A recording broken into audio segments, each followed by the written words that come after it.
and in this video we will show you how to create and run a very simple test case using Vision AI. In this video you will also see how we're able to keep up with technology changes and execute your automation even behind hard to access environments like Citrix or virtual desktop environments.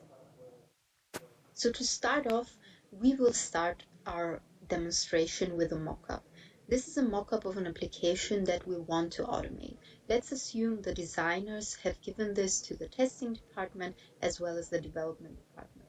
So while the developers are starting to develop the application, the testers can already start scanning this application and creating a module using Tricentis Tosca. Vision AI is fully integrated into our Tricentis Tosca solution, so therefore you can use Tosca as usual to perform a scan. Here you select Vision AI as your scanning engine, and after that everything feels and looks the same as it does when you use any other type of Tricentis Tosca engine.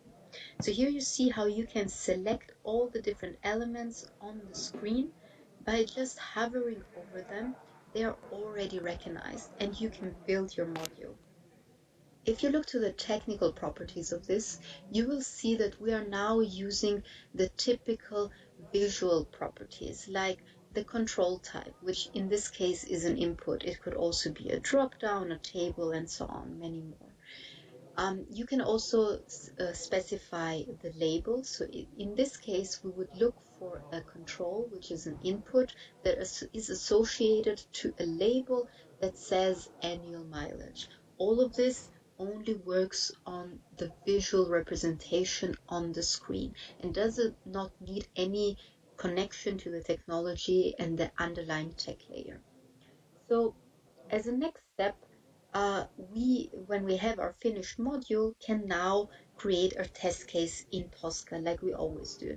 So again, we open that module that we just created, drag it into our test case section, and insert all the data as needed for our test case.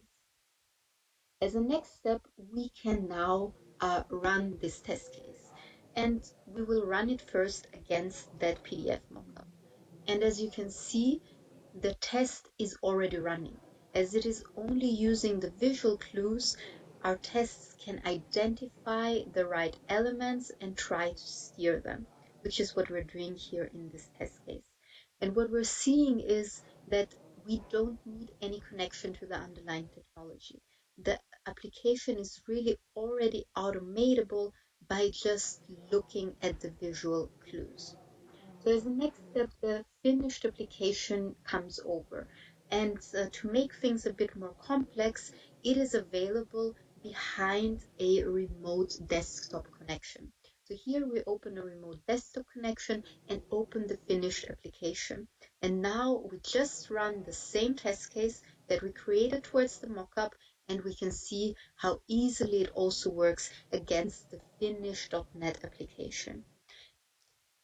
And to even go a step ahead, we now run the same test case in the web. So this is again the same application, but now written for the web. And we can run the same test case, and it will also work on the finished web application. So here you would have to write automation for the old .NET application, you would have to write automation for the new web application, and you would have a lot of difficulties historically to really access the application behind the remote desktop connection. As you could see, with Vision AI, all of this can be overcome very easily.